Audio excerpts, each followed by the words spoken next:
हमारे बीच में छत्तीसगढ़ के यशस्वी मुख्यमंत्री श्री भूपेश बघेल जी आए हुए हैं। मैं रिक्वेस्ट करती हूं मीडिया चेयरमैन श्री नसीमुद्दीन सिद्दीकी जी से उनका स्वागत करें। आप सबको हमारा नमस्कार।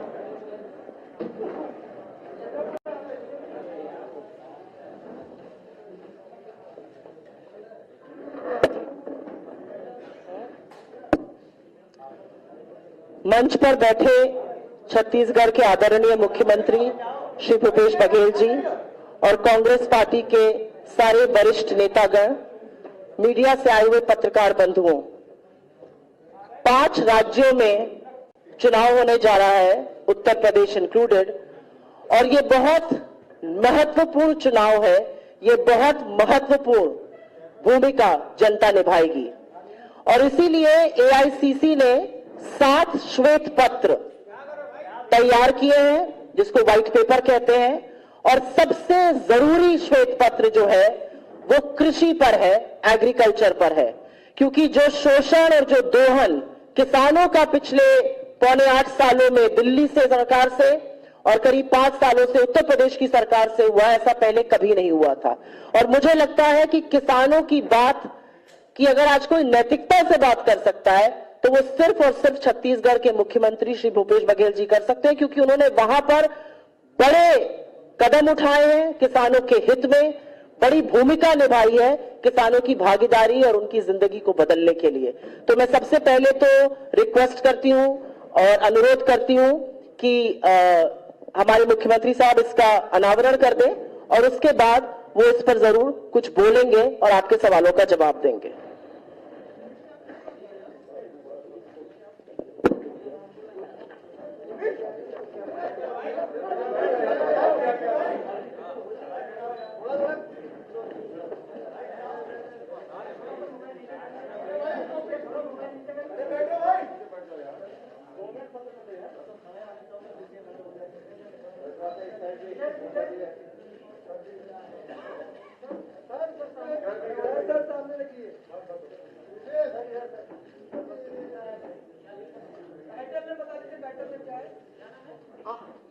आमदनी न हुई दुगनी लेकिन दर्द 100 गुना। इसके बारे में बस 2 शब्द में बोलूंगी। बड़े वादे किए गए थे और कहा गया था कि किसानों की आय 2022 तक दोगुनी हो जाएगी। 2022 आ पहुंचा है और किसानों की जो स्थिति आज हमारे देश में सरकार की नाक के नीचे है वो इससे पहले कभी नहीं थी। किसानों को सरेआम खुले रूप से गाजर मूली की तरह गाड़ी के नीचे रौंद दिया जाता है और मुख्य अभियुक्त का पिता आज भी हमारे देश का गृह राज्य मंत्री है। यह अपने आप में प्रमाण है कि किसानों की इस देश में क्या स्थिति है, वो किस मुश्किल के दौर से गुजर रहे हैं। मैं अनुरोध करती हूं मुख्यमंत्री जी से कि वो इस पर कुछ चंद शब्द कहें और फिर आपके सवालों का जवाब दें। आज के पत्रकार वार्ता में उपस्थित आदरणीय नसीमुद्दीन जी, हमारे पूर्व अध्यक्ष जी और सुप्रिया जी और सभी कांग्रेस के वरिष्ठ नेतागण, उपस्थित सभी पत्रकार मित्रों, मैं आप सबका स्वागत करता हूं। आज के श्वेत पत्र का विषय है आमदनी न हुई दुगुनी, दर्द 100 गुना। इसके बारे में बात करने से पहले मैं आपसे कह देना चाहता हूं, मेरे पास कोई प्रॉम्प्टर नहीं है, मेरे पास उसकी सुविधा भी नहीं है और इसलिए मुझे सहायता लेनी होगी। तो मैं या तो इस श्वेत पत्र से लूंगा या मैंने कुछ नोट करके लाया है उससे मैं देख के बात कर लूंगा, लेकिन अपने ज्ञान के बारे में मुझे पूरा विश्वास है, मैं किसी को धोखा नहीं देना चाहता। आदरणीय साथियों, ये देश किसानों का देश है, यह प्रदेश किसानों का प्रदेश है। 2016 में आदरणीय प्रधानमंत्री नरेंद्र मोदी जी ने बरेली के सभा में उन्होंने कहा था कि 2022 तक के किसानों की आय दुगुनी कर दी जाएगी। 2022 भी लग गया। इसके पहले 2014 के पहले उन्होंने कहा था स्वामीनाथन कमेटी की रिपोर्ट हम लागू करेंगे। मतलब जो लागत है उससे 1.5 गुना आमदनी। लेकिन आपने देखा होगा, आय दुगने तो दूर, किसानों के जो औसत प्रतिदिन जो आमदनी है वो केवल 27 रुपया रह गई है और औसतन कर्जा 74,000 रुपया प्रति किसान हो गया है। सरकार ने एक एक करके किसान विरोधी कदम उठाए। आपको याद होगा, भट्टा परसौल के जब आंदोलन हुए और राहुल जी वहां गए तो 1894 के कानून को बदलते हुए यूपीए सरकार ने भूमि अधिग्रहण बिल लाया और जिसमें यदि किसी किसान की जमीन अधिग्रहित की जाती है तो शहर में 2 गुना और ग्रामीण क्षेत्रों में 4 गुना दिया जाएगा। मोदी जी सत्ता में आते ही 3 बार अध्यादेश लाए। कांग्रेस के विरोध के चलते उस अध्यादेश को निरस्त करना पड़ा और राज्यों पर उन्होंने ये अधिकार दिया, यदि राज्य इसमें संशोधन करना चाहते हैं तो कर लें। आज उत्तर प्रदेश में किसान आंदोलनरत है। जेवर में प्रधानमंत्री जी आए, इंटरनेशनल एयरपोर्ट के शिलान्यास किए और वहां से किसानों को हटाया गया। मुआवजा 4 गुना तो मिला नहीं। आज पन्नी में बैठ के जिसके मकान तोड़े गए वो किसान वहीं पे पन्नी पे कड़कते ठंड में रह रहे हैं। ये किसानों की स्थिति। आदरणीय साथियों, उन्होंने उचित मूल्य दिलाने की बात कही थी, लेकिन आपने देखा होगा कि यदि तुलनात्मक दृष्टि से देखें तो यूपीए सरकार में जो लागत मूल्य है उसमें लगातार वृद्धि हुई और जहां अटल बिहारी वाजपेयी जी के समय धान की कीमत मात्र 450 रुपया था, वो बढ़ के 900 रुपया कर दिया गया पहले ही पंचवर्षीय में, और दूसरे पंचवर्षीय में वो 1350 रुपया तक हुआ। 450 से बढ़ के 1350 रुपया धान के, उसी प्रकार से अनाजों की कीमत में वृद्धि की गई। और जो ये दम भरते हैं कि आय दुगुना कर देंगे, लेकिन उसके सरकार में आप देखेंगे तो ये वृद्धि दाल में नमक के बराबर भी नहीं है। ये स्थिति ऊंट के मुंह में जीरा जिसे हम कह सकते हैं, ये स्थिति सरकार में रही। लेकिन दूसरे तरफ एक तरफ समर्थन मूल्य में वृद्धि नहीं हुई, उसमें सारे आंकड़े दिए गए हैं। इसमें वर्षवार कब यूपीए सरकार में कितना बढ़ा और एनडीए की सरकार में कितना बढ़ा, ये वर्षवार आपको मिल जाएगा। दूसरी बात मैं कहना चाहता हूं, एक तरफ समर्थन मूल्य में वृद्धि नहीं हुई, दूसरी तरफ किसानों के जो खेती में लागत बढ़ गया है। अनुमान यह है कि प्रति हेक्टेयर 25,000 रुपया इसकी वृद्धि हुई। और तो और जिस जीएसटी का ये दम भरते हैं, वन नेशन वन टैक्स, वो कपड़े जूते से लेकर कृषि यंत्रों पर, आज तक के कृषि यंत्रों पर कभी टैक्स नहीं लगा था। ट्रैक्टर में भी 18% टैक्स लगाया गया, उसी प्रकार से कृषि यंत्रों पर टैक्स लगाया गया। रासायनिक जो दवाइयां हैं उस पर भी टैक्स लगाया गया। पहली बार इस देश में किसानों पर टैक्स लादा गया। और वहीं तक कि नहीं, बल्कि जो डीजल और पेट्रोल के भाव लगातार जो बढ़ रहे हैं, उसका प्रभाव निश्चित रूप से कृषि उत्पाद पे पड़ रहा है, उससे इंकार नहीं किया जा सकता।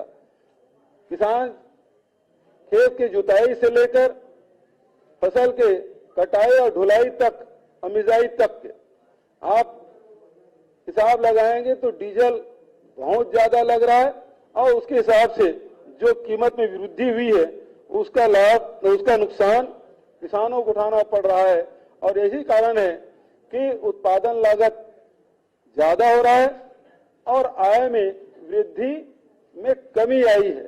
तो फिर भारतीय जनता पार्टी या केंद्र की सरकार ये कैसे दम भरती है कि 2022 तक के उसके आय में दुगुनी कर देंगे। आदरणीय साथियों, मैं यह भी कहना चाहता हूं, एनएसएसओ की रिपोर्ट बताती है किसान लगातार मजदूरी करने के लिए मजबूर हुए हैं। खेती से उन्हें आय हो रही है, वो मजदूरी से मिलने वाले आय से भी कम है। दूसरी तरफ आज उत्तर प्रदेश समेत बहुत सारे राज्य हैं जहां छुट्टे जानवरों से परेशानी हो रही है। उत्तर प्रदेश में गाय के नाम से खूब राजनीति हुई, बहुत सारे प्रदेशों में गाय के नाम से राजनीति हुई, लोग मवेशी रखना बंद कर दिए,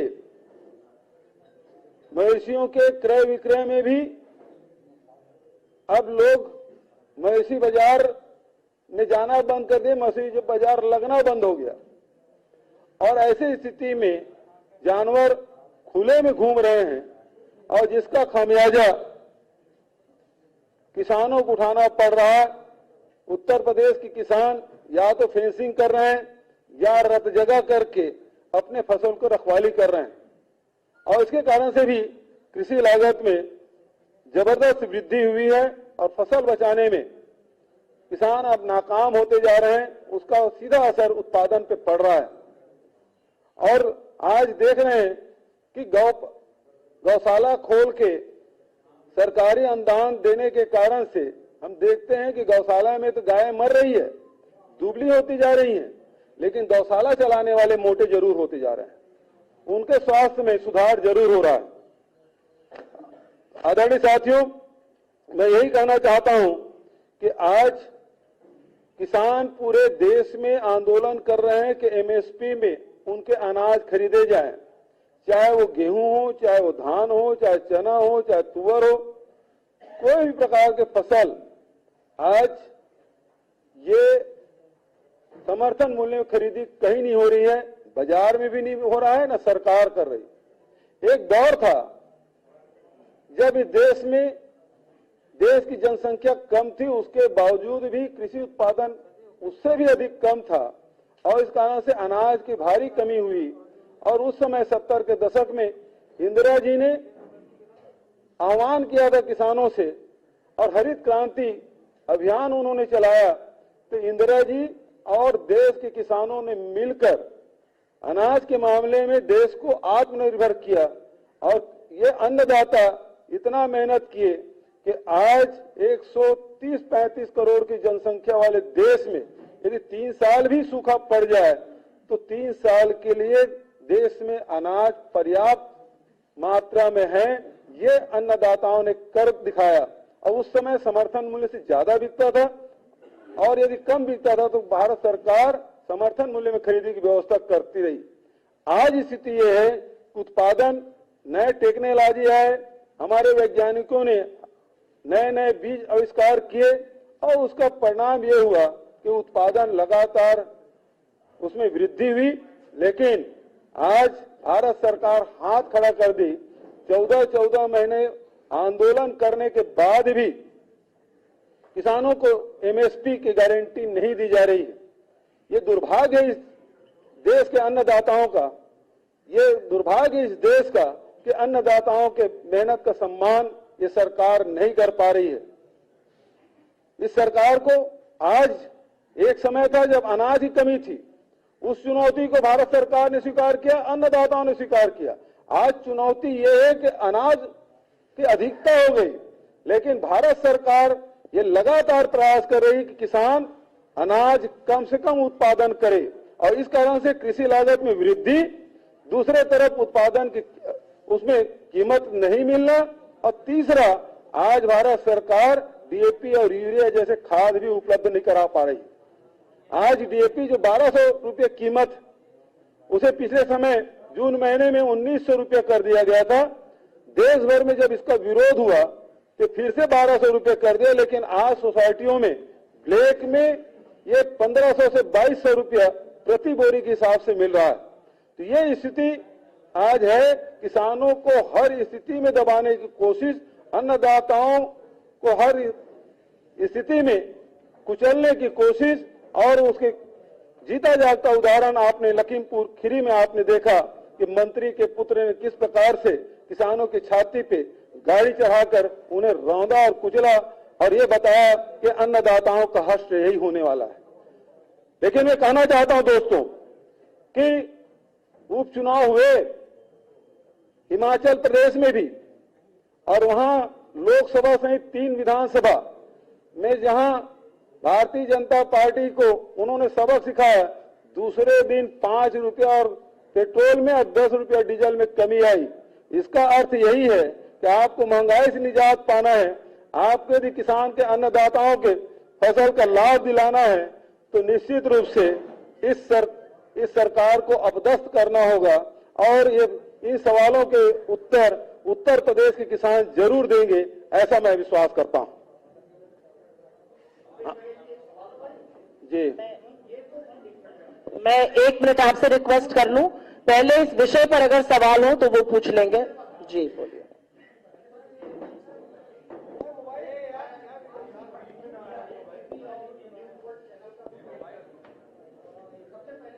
हेलो,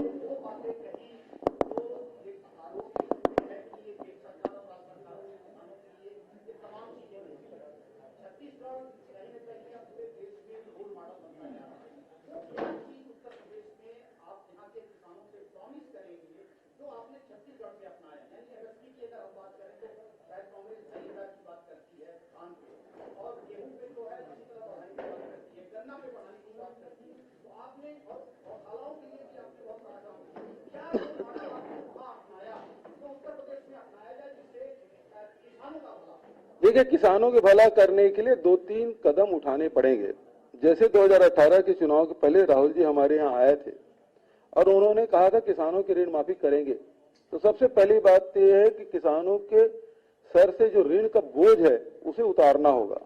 उत्तर प्रदेश में भी किसानों के ऋण माफी किया जाना चाहिए, पहला। दूसरी बात, उनके आर्थिक स्थिति में सुधार कैसे हो, तो जो स्वामीनाथन कमेटी की आगे रिपोर्ट देखेंगे और उसका अध्ययन करेंगे तो निश्चित रूप से वो कीमत 2500 के आसपास बैठता है और यही कारण है कि राहुल जी ने वहां भी 2500 रुपया क्विंटल में धान खरीदी, क्योंकि छत्तीसगढ़ में धान उत्पादन होता है तो वहां 2500 रुपये खरीदने की बात कही। और यही बात प्रियंका जी यहाँ प्रतिज्ञा में भी उन्होंने कही है कि 2500 रुपया क्विंटल में धान और गेहूं दोनों खरीदा जाएगा। ये दूसरा हल। और आज 3 साल हो गया कि छत्तीसगढ़ में हम वो खरीदी कर रहे हैं। 2500 रुपये हम खरीदना शुरू किया। भारत सरकार ने एक फरमान जारी कर दिया कि जो भी राज्य सरकार अपने खजाने से किसानों को, अन्नदाताओं को बोनस देगा, उसका चावल, उसका अनाज एशियाई में नहीं खरीदा जाएगा। और उसके चलते हमने फिर राजीव गांधी किसान न्याय योजना लागू की। प्रति एकड़ 9000 के हिसाब से दे रहे हैं। आज 2500 रुपये से बढ़ के 2540 रुपया प्रति क्विंटल के हिसाब से पड़ रहा है छत्तीसगढ़ के किसानों को। दूसरी तरफ वही बात यहां लागू होना। गन्ना में भी जब देश में 250 रुपया था तो हम छत्तीसगढ़ में हमने 355 रुपया देने की बात कही थी 2018 में, और उस 2019 से लगातार गन्ना की कीमत में 355 रुपये की मांग से हम पेमेंट कर रहे हैं। तीसरी बात, आज छुट्टे जानवर से लोग परेशान हैं। उसके लिए जरूरी है कि छत्तीसगढ़ सरकार ने ये निर्णय लिया कि जानवरों से, एक समय था जब मवेशी या पशुधन हमारे आय के बड़े मजबूत आधार स्तंभ हुआ करते। यदि कभी जरूरत पड़ती थी, घर में कोई संकट आ गया, आर्थिक परेशानी आ गई, तो वो एक जोड़ी बैल या गाय बेच देता था और अपनी समस्या का निदान कर लेता था। आज कोई मवेशी बाजार ही बंद है। यहाँ यदि कोई जानवर लेके सड़क पे उतर जाए तो बजरंगी पीटना शुरू कर देंगे, मॉब लिंचिंग हो जाता है, उसमें राजनीति हो जाती है। इन सारे समस्याओं का निदान छत्तीसगढ़ सरकार ने खोजा और उस निर्णय पे हमने पहुंचा कि हम 2 रुपया किलो में गोबर खरीदेंगे। और आज पिछले 1 साल में 60 लाख क्विंटल हमने गोबर खरीदा। 120 करोड़ रुपया जो पशुपालक हैं, जो गोबर विक्रेता, उनके खाते में ऑनलाइन पेमेंट हुआ। और साथ ही वर्मी कंपोस्ट भी बना रहे हैं। 14 लाख क्विंटल हमने वर्मी कंपोस्ट बनाया। डीएपी की कमी हमारे यहाँ भी थी, लेकिन जिस प्रकार के सोसाइटी ललितपुर में यहाँ के किसान आत्महत्या करने के लिए और सड़क लाइन में लगे लगे किसानों की मृत्यु हो गई, छत्तीसगढ़ में वो नौबत कभी नहीं आई, कभी थाने में FIR दर्ज नहीं हुआ, इसलिए कि डीएपी की कमी छत्तीसगढ़ में भी थी, लेकिन उसकी प्रतिपूर्ति हमने वर्मी कंपोस्ट के माध्यम से किया, तो उसका उत्पादन भी बढ़ा, जमीन की उर्वरा शक्ति भी बढ़ी, बीमारी भी कम आई और धीरे धीरे छत्तीसगढ़ जैविक प्रदेश के बनने जा रहा है, उस दिशा में आगे बढ़े हैं। और उसके साथ साथ जो वर्मी कंपोस्ट बनाए तो निश्चित रूप से वहां के महिला समूहों को भी लाभ हुआ, 2 रुपये किलो में खरीदे और 10 रुपये किलो में बेचे। तो ये स्थिति यहाँ उत्तर प्रदेश में भी कांग्रेस सरकार बनेगी तो निश्चित रूप से लागू किया जाएगा। एक सवाल है बघेल साहब कि उत्तर प्रदेश में गाय, गौ सेवा, गौशाला ये बड़े मुद्दे हैं। आपने भी गायों पर चर्चा की और चिंता व्यक्त की कि गायों की दशा ठीक नहीं है, गाय दुबली हो गई, पतली हो गई। क्या कांग्रेस पार्टी के इलेक्शन मैनिफेस्टो में गाय को लेकर कोई घोषणा होगी? गोधन न्याय योजना यहाँ भी लागू किया जाएगा। गोबर खरीद, देखिए दुधारू जानवर है, वो हमेशा हर व्यक्ति अपने घर में बांध के रखता है, उसकी चारा की व्यवस्था करता है। जो दूध अनुत्पादक जो मवेशी है उसको खुला छोड़ देता है, क्योंकि उसकी चारा की व्यवस्था करेंगे तो उसे डेयरी बैठ जाएगा। यदि आप गोबर खरीदना शुरू करेंगे तो हर, चाहे दूध उत्पादक हो चाहे अनुत्पादक हो, हर जानवर को गोबर देना है और उससे जब पैसा आएगा तो निश्चित रूप से उसे बांध कर रखेगा, चारा भी खिलाएगा। छत्तीसगढ़ में आज आवारा पशुओं की संख्या में भारी कमी आई और आज यदि उत्तर प्रदेश में इसको लागू करेंगे तो निश्चित रूप से कमी आएगी, लोगों के आय में वृद्धि होगी। बिल्कुल, मैं इस मंच के माध्यम से कह रहा हूं कि हमारी सरकार बनी तो गोबर खरीदने की व्यवस्था करेंगे। प्रतिज्ञा में डाला होगा। एक एक करके आ जाए, वो बहुत देर से हाथ उठाएगा। जी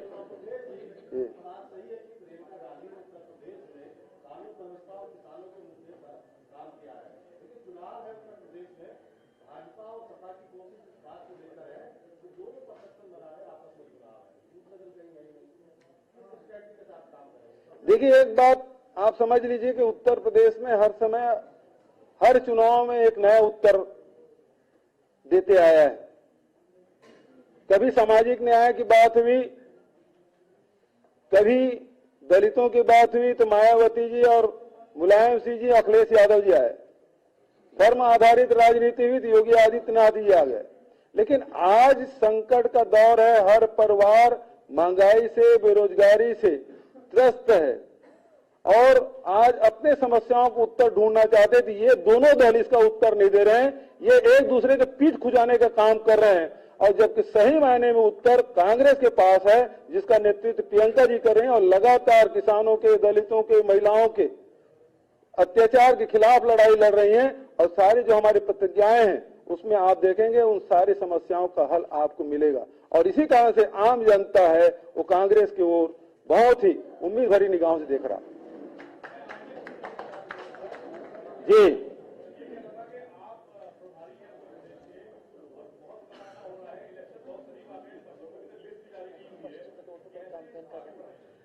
मुझे लगता है कि मुख्यमंत्री जी अपने मुंह से क्या कहें मुझे बता देना चाहिए। डोर टू डोर कैंपेन कर रहे हैं वेस्ट यूपी में, जहां पर पहले फेजेस में चुनाव है। तो क्योंकि लखनऊ आना अगर पैमाना है चुनाव में तो ये गलत होगा। वो अपने मुंह से क्या कहें, पर आपने देखा होगा कि वो डोर टू डोर कैंपेन कर रहे हैं। गौतम बुद्ध नगर के तीनों विधानसभा, नोएडा, दादरी और जेवर, उसमें मैंने, और कल मथुरा, ये 4 विधानसभा में 3 दिन डोर टू डोर कैंपेन किया और टाउन हॉल मीटिंग भी की। किसानों से भी बात किया, व्यापारियों से भी बात किया, नौजवानों से बात किया, महिलाओं से बात किया। योगी सरकार से बेहद नाराज हैं लोग और परिवर्तन सब लोग चाह रहे हैं। निश्चित रूप से नोएडा जैसे जगह में किसान, अब वो आप जानते हैं कि 4 महीने तक आंदोलन किए, 10 दिन तक लोग जेल में रहे। मुख्यमंत्री वहां गए लेकिन उनसे बात तक नहीं की। आज वहां भी किसानों की समस्या है, जबकि वो कंक्रीट का जंगल बन गया है वहां, लेकिन किसान, जमीन जरूर नहीं है लेकिन जो किसान है, खेती जरूर नहीं हो रही लेकिन किसानों की जमीन तो गया। उसके मालकाना हक नहीं मिला, उसको मुआवजा नहीं मिला, उसकी लड़ाई लड़ रहे हैं वो लोग। अब बहस हो जाएगी फिर वैसे में, तो फिर आप और हम अब आप डाला करें। एक प्रश्न एक सवाल होगा प्लीज सर, किसी का अगर इस पर सवाल है तो यहाँ बीच में था किसी का जी जी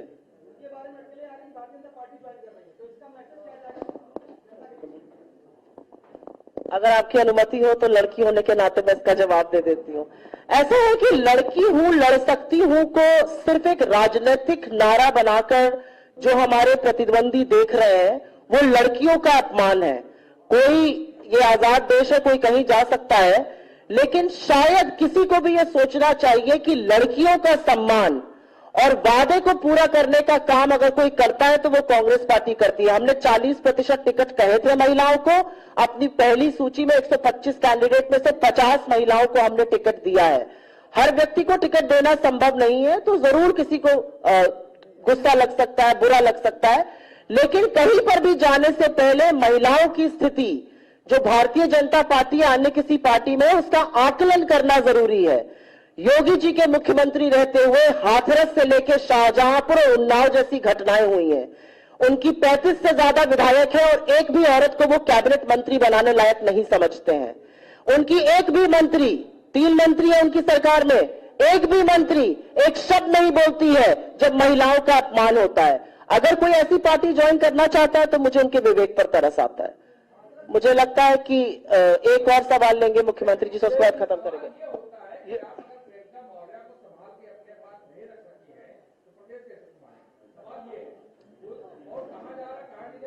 गलत सवाल है, गलत सवाल है, गलत सवाल इसलिए है क्योंकि हमें किसी को संभाल के रखने की जरूरत नहीं है।